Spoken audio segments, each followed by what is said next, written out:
Pop Squat, coming at ya. We've got a song from Bedwetter. Yeah, I know who Bedwetter is, and I can't. Sean Kemp, also known Little Ugly Mane. That's who it is. I did know that. This was sent in by Ben, one of my patrons, as was Schmingus, who sent in the last track. Ben wanted to listen to Bedwetter's track Haze of Interference. This is track 7 on volume 1. Flick your tongue against your teeth and describe the present. I know we have listened to something off of this already. First track is John Man wearing a helmet. Oh yeah, what did we listen? Stoop Lights. Stupid Lights. I can read. Stoop Lights is what we listened to. Good song. Fondly eulogizing sleep. Branch. Square movement. This track.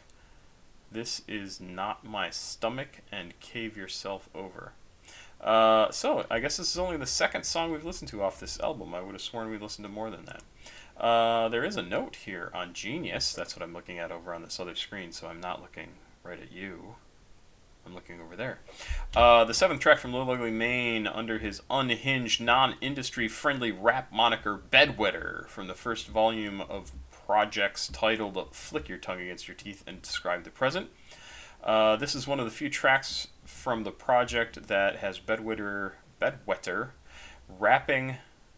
I lost my place. Rapping all through this song. It contains some of Little Ugly Mane's most dark, or darkest even, unfiltered and personal lyrics to date, with topics of isolation, dissociation, and depression stemming from multiple things, with the most blatant example being the feeling that comes from having to constantly move from place to place growing up, and how he is pressured by certain expectations as an artist, such as how he rebels from things that would keep him relevant. Sure. Like, this would make me stay popular, and so that means I just don't want to do that, because why the fuck? I don't want to be relevant and popular. I want to do what I want to do. Note that the majority of the first verse is in first-person perspective, while the rest, most of the second verse talks in the second person. That should be saying you, but let's see if they got that right. Up until a dynamic shift directly after addressing himself by his real name, Travis. This choice was made to represent his different alter egos narrating, with verse 1 being the real Travis speaking, and the second verse being from Little Ugly Mane, who criticizes Travis, distancing himself from the limelight of being Little Ugly Mane, and his ability to be more open and honest, and yet conflicted by exploiting his emotions and attention. Emotions for attention, despite wanting less attention on him by as an artist by creating the Bedwetter alias. Yeah, when you are at war with your creative self. The song is produced by Little Ugly Mane himself and contains 2 samples. The chorus contains What Did I Hear by Jandek, while the piano loop is a sample from a famous poet, pianist, jazz artist Sun Ra from the song There Are Other Worlds They Have Not Told You About. Let's go. This is listed as rap, abstract rap, experimental hip-hop, and underground hip-hop. Let's check it out. Haze of Interference from Bedwetter. I will bring the lyrics over because this one seems like the lyrics are going to be pretty freaking important. Let's do it. 4 minutes, 38 seconds. Once again, thanks to Ben for sending this in. I'm not sure what it was.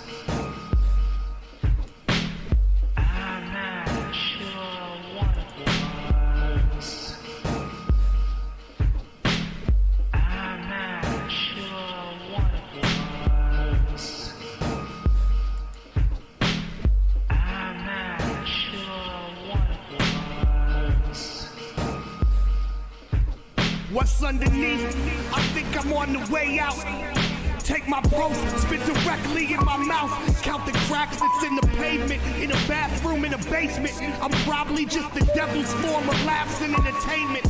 Save your moral panic for the preacher or the president or any of the other shit you babies think it's relevant. Drifting, floating up a stream. Eyes are just a sucker scream. The earth and how I see it are the rocks that I've been crushed between. Foggy little planet where your groping hands can touch a screen. Greener on the other side. How about nothing's green? Bashful baby boy, so distracted by my toys. Rode a tractor from Wyoming to Chicago, Illinois. On a carpet of the 50 states, part of me disintegrates. The only thing I'm left with is the part I can't articulate. You never thought about you only. You never had to worry about which part of you to... So I think this is where the switch happens here, right? Where he starts talking in second person. You never thought about you only. The first part from here up is all Travis talking about himself, the stuff that he went through, and then it switches probably to the Little Ugly Mane, and the voice changes too, so it seems to make sense. Yep. I thought there might be a verse break in here, but there's not. So the first part of this, I'm probably just a devil's form of laughs and so the devil's form of laughs, like he's laughing at me, right? It's kind of a weirdly constructed sentence, but count the cracks. I did like the line about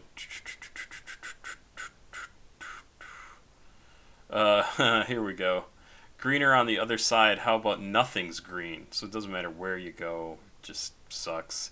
Bashful baby boy, so distracted by my toys. Great line. Rode a tractor from Wyoming to Chicago, Illinois. Love the rhyme there. Toy, Illinois. On a carpet of the 50 states, part of me disintegrates. Also a great line. Like, I moved around so much that I just lost a piece of myself every time I moved around this country. The only thing I'm left with is the part I can't articulate. Which I guess, I don't necessarily understand that line specifically.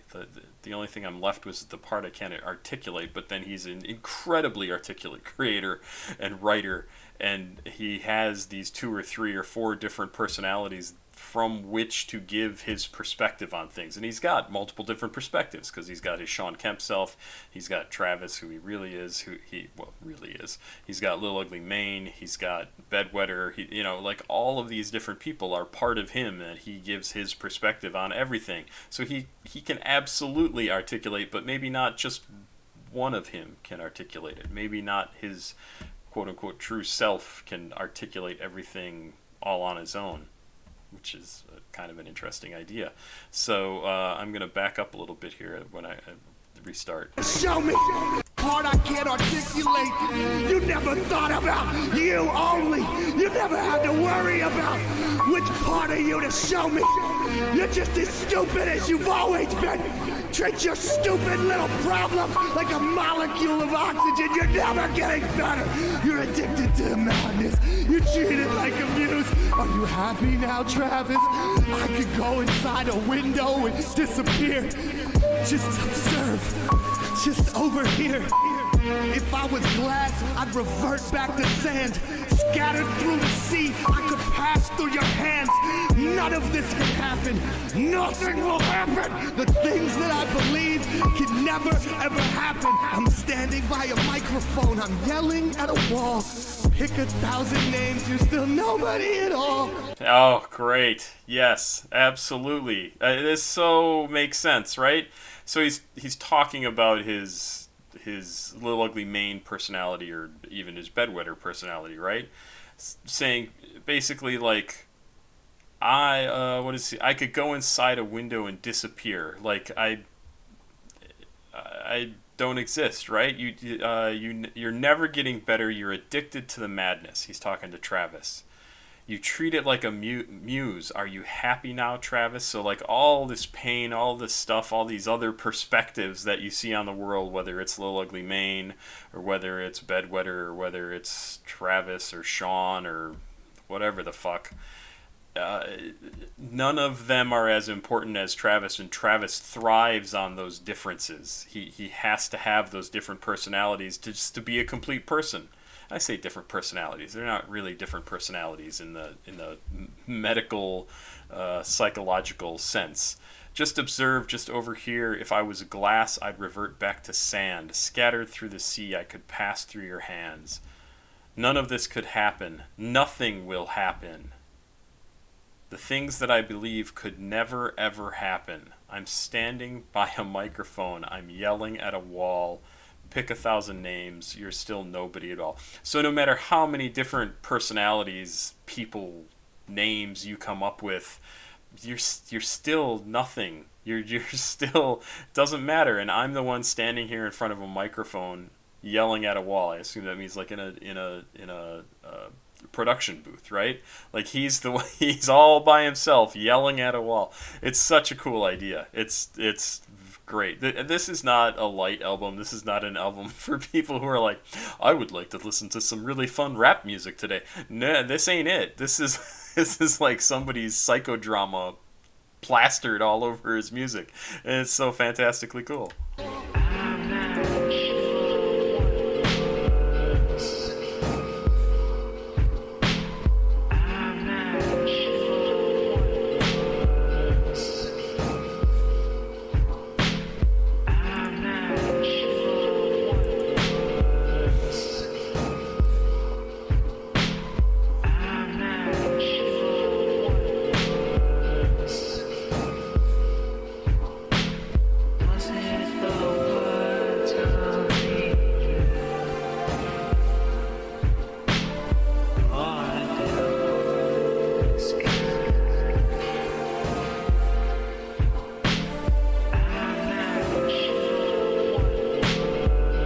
not sure what was. I'm not sure what was. I'm not sure what was. I'm not sure what was. Was it the words of the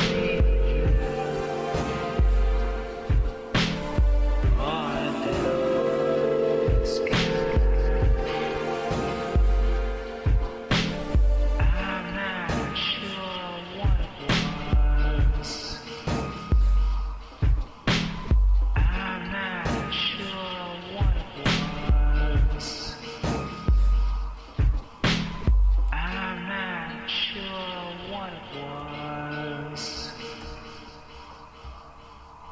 I'm not sure what it was.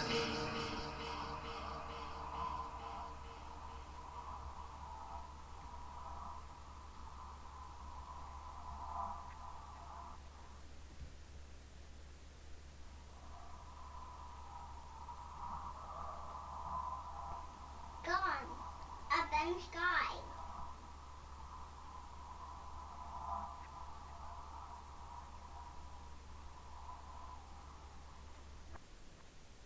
I think that was "Gone Up in the Sky" when the little kid said. Yeah, super interesting stuff. And again, if you're into rap music because you like party music and you want to always have a good time and you don't care about stuff like this, you would never make it through this entire song. Because there's just nothing fun about it, other than it being a peek into this guy's brain and how he has dealt with the stuff he's experienced over the course of his entire life and how it informs his personality as it exists now in the form of 3 or 4 different named characters, right?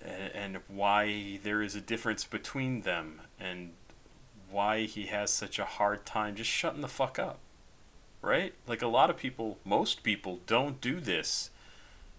There are a ton of people who have traveled around the U.S. during their childhood, and they don't write rap songs under 2 or 3 different personalities' names and complain about how one of them is popular and then another one is doing everything he can to run away from that popularity. Like, it doesn't happen. People don't do that. So it's so cool to listen to somebody who not only has that experience, but has that drive to create something, and then not only create something, but create something that tells on himself, that tells all about the shit going on in his head and how he has to live, and it bothers him that he lives that way, but it informs his artwork in a way that nobody else is doing. It's really, really cool. And again, I'm not talking to anybody at this point who isn't in on it, who doesn't listen to this and go, yep, that's he's a singular creator, like really, really unique and interesting. I don't think I mentioned this came out in 2017. I don't know how I missed that. I normally mention that right off the bat. And really super cool stuff. Thank you, Ben, for sending this in. And Pop Squat, checking out. Please like, subscribe, and share. Thank you very much. If you want to send me music, you can do that down here. There's links to things. You can join my Patreon, all that. Like, subscribe, and share. Probably over here. And that's it. I'll be back with more. Bye-bye.